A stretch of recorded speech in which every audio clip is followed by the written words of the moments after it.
Okay, so we will continue our lesson about Africa from last week, and this time I'm going to talk about how Africans began to migrate.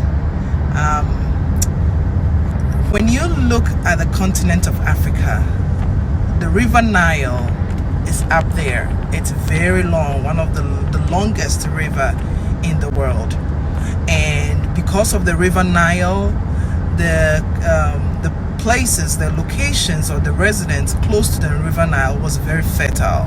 That is Egypt and East and North Africa.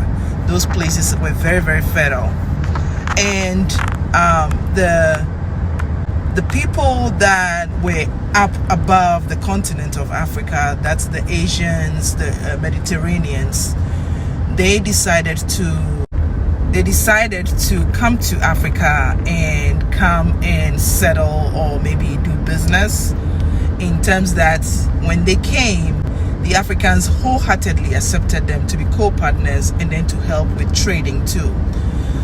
You know, spiritual people, free mind, come, let's work together. But these people decided to be greedy. So we got the Asians, the Middle Eastern, the Arabs. When they came, they started maltreating our people, and some of them also slept with our women, and they had babies. And those babies were not jet black, they were mulattoes, okay? And the ones that the Asians impregnated, they called them Caucasians. So we had the Asians and the Caucasians. Caucasians had their roots, their mothers from the continent, Africa. And then the Arabs also slept with our women again, and then had babies. And they were, what do we call them? The Arabians.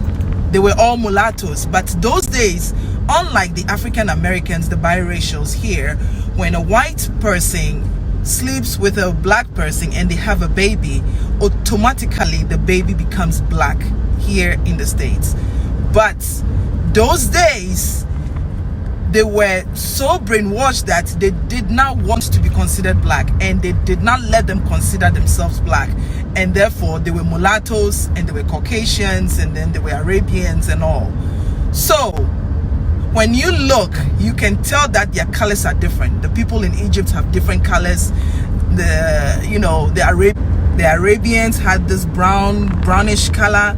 So when that started happening, they decided to suppress the Africans. So the Africans, the ones that could not stand the maltreatment, have to move to the less desirable areas where there were vast forests and thick savanna ground, like the grass and thick forest. They decided to go there and settle there so they can be away from these people. So we became travelers. Africans became till date. We are travelers. And when you look, when the invaders come in, they try to settle around the coast so that they can easily take things back to where they came from. So this is why we are so scattered, because of all this. So we became very, very scattered.